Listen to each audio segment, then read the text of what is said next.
Let's talk APA. And no, not the American Pool Players Association. I mean the writing format you're required to use in this class, and frankly, in any serious criminal justice program. If you turn in a paper with MLA headings, I'll assume one of two things. You didn't read the syllabus, or you don't care. Either way, you're wrong. And congratulations, you're now on the APA police radar. Here's the deal. APA format keeps your writing clean, clear, and credible. Kind of like a well-written police report. It's not busy work or red tape. It's how professionals in our field make sure their ideas hold up in court, in research, and in policy. If your citations are sloppy, nobody, professor, judge, or policymaker, is going to take you seriously. APA is the language of criminal justice. Speak it fluently and people trust you. Skip it and you might as well show up to a trial wearing flip-flops.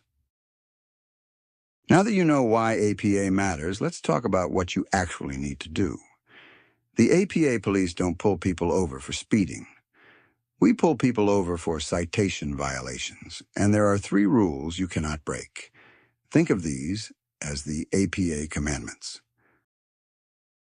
Commandment 1, the title page. Keep it simple. Everything is centered, double-spaced. Include your title, your name, the university, the course, the professor, and the date. That's it. APA wants professional, not flashy. If your title page looks like it belongs in an art contest, start over. Commandment 2, in-text citations. You can't just make a claim and leave it hanging. Back it up. The APA way is to include the author's name and the year of publication. Now, sometimes you also include a page number. You do this when you're quoting directly, or when you want the reader to find the exact spot in the source. But if you're just summarizing or paraphrasing the author's general ideas, the page number isn't required. And whatever you do, don't put the word Google in parentheses. That's not a citation. That's a cry for help. Commandment 3, the references page. It's not called works cited. It's not called bibliography. It's just references. Bold and centered at the top. List everything in alphabetical order. Use hanging indents so the first line sticks out and the rest are tucked in. Double space everything. No bullet points, no emojis, and definitely no Comic Sans. Think of it like this. A sloppy references page is like a bad search warrant. If it's not written right, the whole case gets thrown out. So what happens if you ignore these rules? Welcome to the evidence locker. These are real formatting crimes, and I'll warn you, they're not pretty. First, here's a paper in full MLA format. That's the academic version of walking into court in Crocs and a tank top.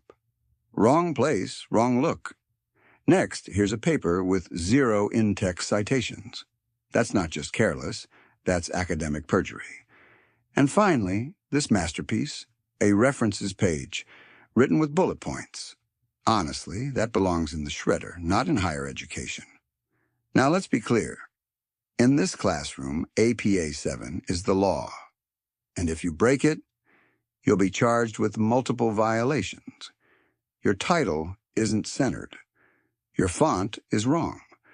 And worst of all, you're misusing the phrase works cited, like it's still high school.